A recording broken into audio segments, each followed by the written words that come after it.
twashimiye ko muri kudukurikira. Uyu munsi tugiye kurebera mu sesenguzi ku nkuru yitwa Two Stories of a House. Ubwo duherukana twarebeye hamwe iyo twakwita nka plot summary cyangwa se camake rusange kuri iyi nkuru yitwa Two Stories of a House. Ni inkuru yanditswe n'umwanditsi witwa Leila Abzidi, ikinwa mu gihugu cya Maroc.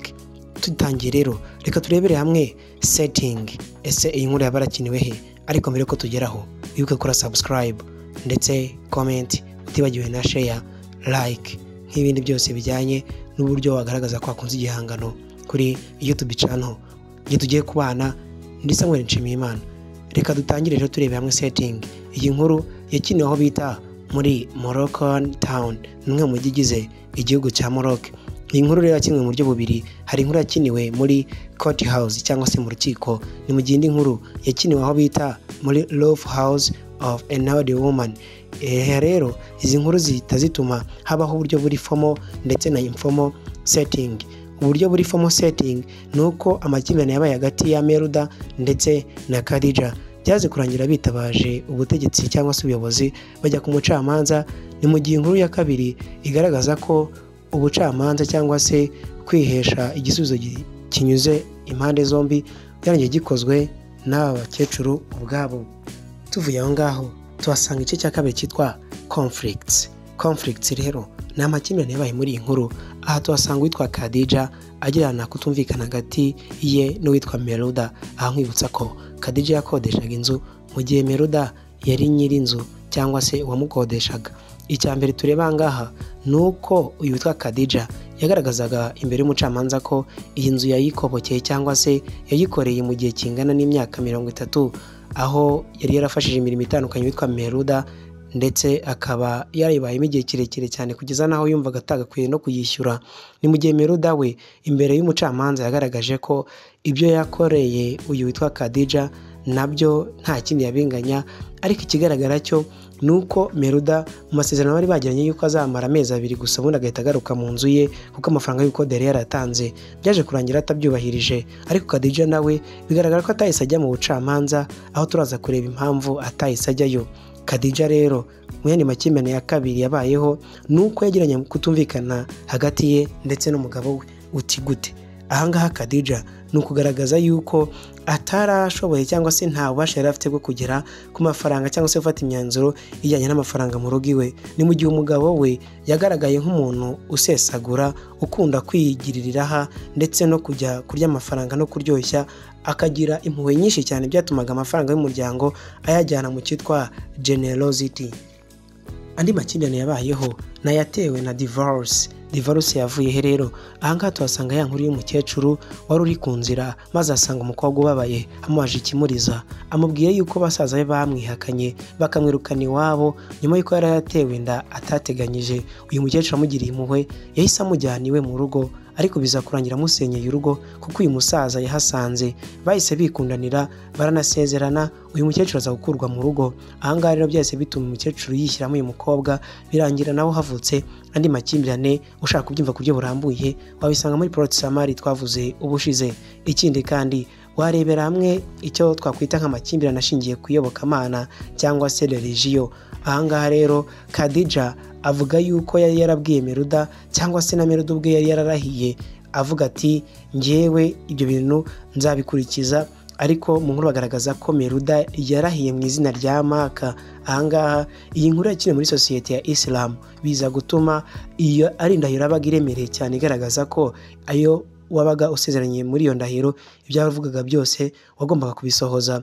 Ni mu gihe umukobwa nawe abonye yuko uyu mukecuru wamusanze ku nzira agiye kumugirira impuhwe, mbere yuko bajyayo babanje kujyana amasezerano, maze uyu mukobwa nawe yiyemeza kujya kurahirira hejuru y'imva z'abantu b'abatagatifu bari barapfuye. Urumva ko nawe kwiyemeza kujya hejuru y'igituro runaka ubundi ukarahira ko ibyo bintu ugiye gukora utazabikora, ariko bikaza kurangira utatiriye igihango cyangwa se indahiro runaka.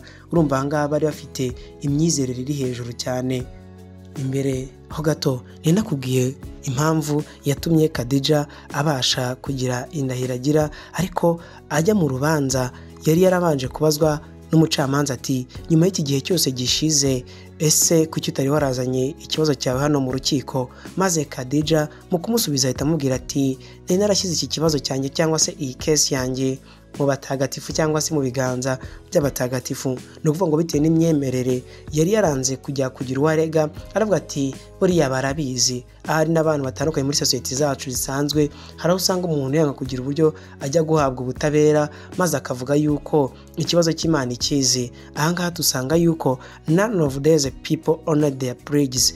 Nta n'umwe wigeze akurikiza isezerano yaragiranye n'undi, haba ku ruhande rwa Khadija na Meruda ndetse n'uyu mukobwa wari uhawe ubuhungiro n'uyu mukecuru wari ufite urugo rurenga imyaka 40.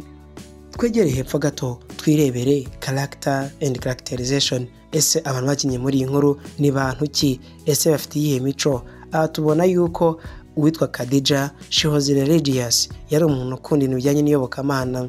Meruda, she was a cruel, uyu nguyu wakodeshaga Khadija bigaragara ko ari umuntu ushobora kuba yatera agahinda. Ikindi kandi tugasanga undi muntu witwa divorcee cyangwa se wa mukecuru watewe divorce, maze bikaza kurangira bagaragaza ko ari umuntu wakinaga uri hard working, akaba na religious. Ikindi kandi tuvuye kuri igice cyitwa characters and characterization, dufite themes cyangwa se ibitekerezo nyamukuru. Igitekerezo cya mbere umwanditsi yashatse kugaragaza, it is the place of the woman in society. Ese nuwuhe mwanya w'umugore muri sosiyete? Aha tuhasanga kuba Khadija yari umupfakazi byaratumye sosiyete imufata nk'umuntu udafite ijambo, cyangwa se future ye nta kintu yabivuze, nta heza yabonaga ashobora kugera, bitewe no kuba umuntu wese udafite umugabo bigaragara yuko n'ubundi nta jambo aba afite aho atuye. Ibi bikaba byaramubazaga cyane. Ikindi kandi tubona ikindi gitekerezo kigaragaza yuko aba bagore there was no access to the properties. Niba hari umugabo uri mu rugo, aha hari imbere kera aho gato abagabo ari bo bafite mu nshingano kugira ububasha kujyanye n'umutungo, bitewe no kuba ari we wabwa ari umutware w'urugo. Ikindi gitekerezo cya kabiri mwanditsi yashatse kugaragaza, it was a divorce cyangwa se gucana inyuma cyangwa se gushwana hagati y'abashakanye. Ahangaha n'undi ni rwa rugero rw'iriya couple yari isazanye ariko bikaza kurangira ibaye interrupted cyangwa se irogowe n'uriya mukobwa waje kuba muri ya rugo, bikaza kurangira ashyingiwe n'uriya musaza maze uyu mukecuru akavanwa mu rugo iwe. Iki ngiki rero kikaba cyaragaragaraga nk'inkuru n'ubundi yari yarabaye kuri Khadija wari usanzwe afite iriya nzu ari yayibamo, ariko nyuma yaho akaza kuyivanwamo. Niba ubasha kumva neza ugasesengura neza mu buryo buri literaire, ubasha kubyumva ndetse ukanabihuza mu buryo buzima. Ikindi kandi tujye kurebera hamwe ni point of view, umwanya mubara nkuru ahagazemo. Aha tuhasanga inkuru yarabazwe mu buryo buri third person narrator cyangwa se third person point of view. Ahangaha bigaragaza ubuzima ndetse no kureba ubuzima bari babayeho aba bagore muri sosiyete, aho bakoresheje uburyo bwa gatatu bwo nkuru, aho bakoresheje ingingo ya gatatu y'ubumwe cyangwa se y'ubwinshi bitewe n'uburyo bayibazemo. Tudatinze ahangaha rero reka turebe appropriateness of the title. Ese iyi nkuru yaba ihuye n'ibirimo hasi? Yego. Ahangaha bakikwajije wagaragaza ko n'ubundi iyi nkuru ihuye neza n'ibivugwa mo hasi, nta kibazo gihari. Munyuze mu bushakashatsi ndetse n'isesengura ushobora gukora, wasanga rwose ntaho bitandukaniye. Nge rero reka mbashimire kuba mwabanye natwe, andi masomo yacu nakagaruka. Tubashimiye ko mwari mwadukurikiye mukadutega amatwi. Imana ibahire.